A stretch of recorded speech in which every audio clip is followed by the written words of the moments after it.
नमस्कार, मैं वैष्णवी चौहान और आप देख रहे हैं सुदर्शन दिल्ली। राजधानी दिल्ली में अपराधियों के हौसले इस कदर बुलंद हो चुके हैं कि उन्हें कानून का जरा भी डर नहीं है। कानून का डर क्यों नहीं है, ये भी हम आपको बता देते हैं।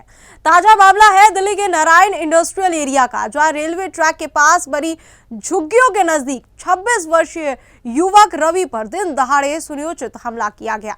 रवि के अनुसार 10 से 12 बदमाशों ने उसे हथियारों के बल पर रोका, लूटपाट की और जब उसने विरोध किया तो बदमाशों ने हवाई फायर किया। इसके बाद रिवॉल्वर की बट से सिर पर हमला और फिर चाकू मारकर गंभीर रूप से घायल कर दिया। वारदात को अंजाम देने के बाद आरोपी मौके से फरार भी हो गए। वहीं इसी खबर पर ज्यादा जानकारी के लिए हमारे संवाददाता सूरज कुमार जुड़ चुके हैं। सूरज, क्या है पूरा मामला, एक बार विस्तार से बताइए। वहीं पर कुछ झुग्गियां बनी हुई है, वहां का ये मामला है। वहां पर एक रवि नाम का युवक रहता था, जो कि शाम को देर रात अपने घर जा रहा था।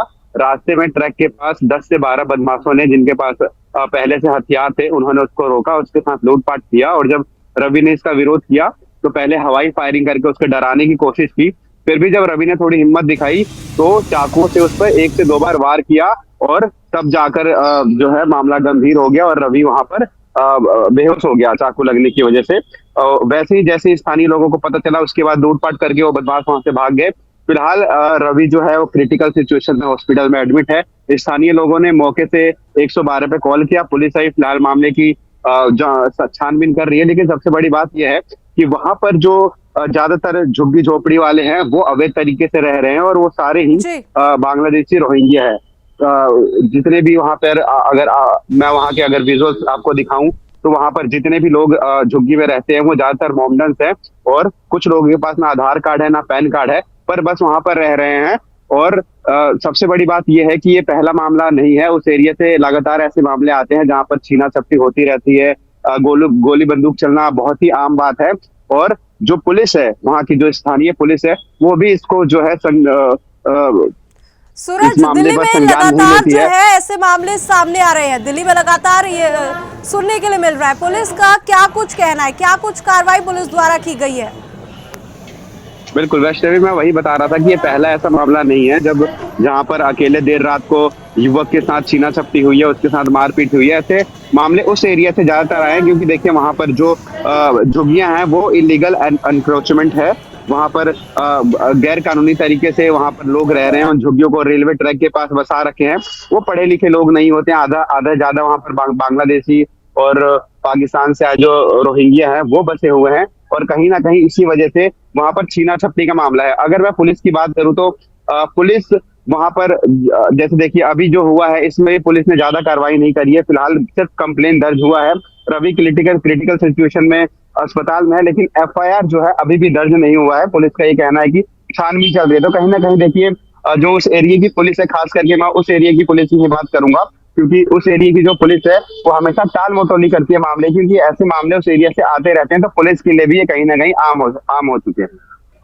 जी, बहुत बहुत धन्यवाद सूरज। तो घटना के तुरंत बाद 112 पर कॉल भी की गई, पुलिस मौके पर पहुंची और घायल रवि को अस्पताल पहुंचाया गया। लेकिन कहानी जो है वो यही खत्म नहीं होती। असल सवाल इसके बाद खड़े होते हैं। पीड़ित रवि का आरोप है कि एफआईआर में हथियारों का जिक्र तक नहीं किया गया, ना तो रिवॉल्वर, ना हवाई फायर और ना ही खाली कारतूस का कोई उल्लेख किया गया। रवि का यह भी कहना है कि उसका बयान तोड़ मरोड़ कर लिखा जा रहा है। एक बार पूरी बयान सुनिए उनका।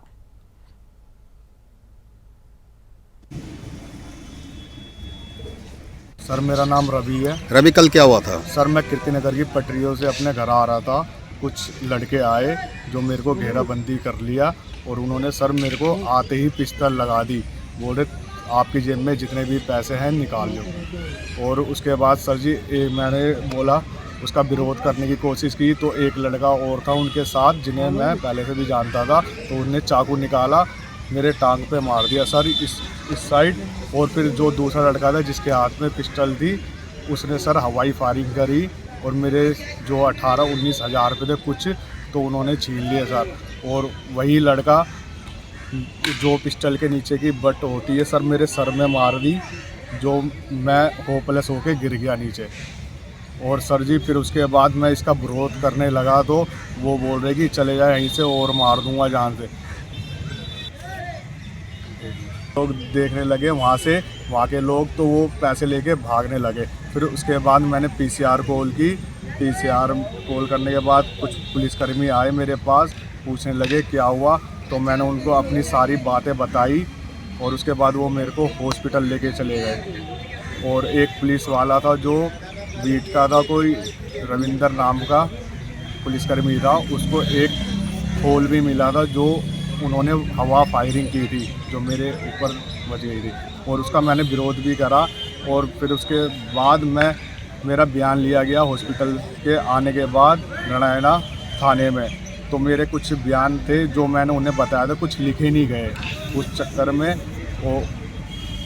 और मेरे बयान लिखे नहीं गए। पुलिसकर्मी जो थे अशोक एसआई, वो बोल रहे थे कि आप खाली साइन कर दो, बाकी हैंडल है मेरा करने का काम, बयान जो भी है मैं कर लूँगा। फिर उसके बाद वो कुछ खाली पेजों पे मेरे से साइन भी करवाए उन्होंने, फिर मेरे को वहाँ। अब बड़ा सवाल, जब पीड़ित हथियारों के इस्तेमाल की बात कह रहा है, सीसीटीवी रेकी की पुष्टि कर रहा है, तो एफआईआर में हथियार क्यों गायब है? क्या अपराध की गंभीर धाराओं से बचाने की कोशिश हो रही है? क्या पीड़ित को डराकर चुप कराया जा रहा है? सुदर्शन न्यूज साफ पूछता है, दिल्ली में अपराधियों को संरक्षण कौन दे रहा है? क्या पुलिस जीरो टॉलरेंस दिखाएगी या फिर पीड़ित की आवाज दबा दी जाएगी? ये तो वक्त ही बताएगा। लेकिन राजधानी में कानून का राज चाहिए या बदमाशों का आतंक, फैसला अब सिस्टम को करना होगा। और फिलहाल इस रिपोर्ट में इतना ही। देश और दुनिया की तमाम खबरों के लिए हमारे साथ जुड़े रहे और देखते रहे सुदर्शन न्यूज। जय हिंद।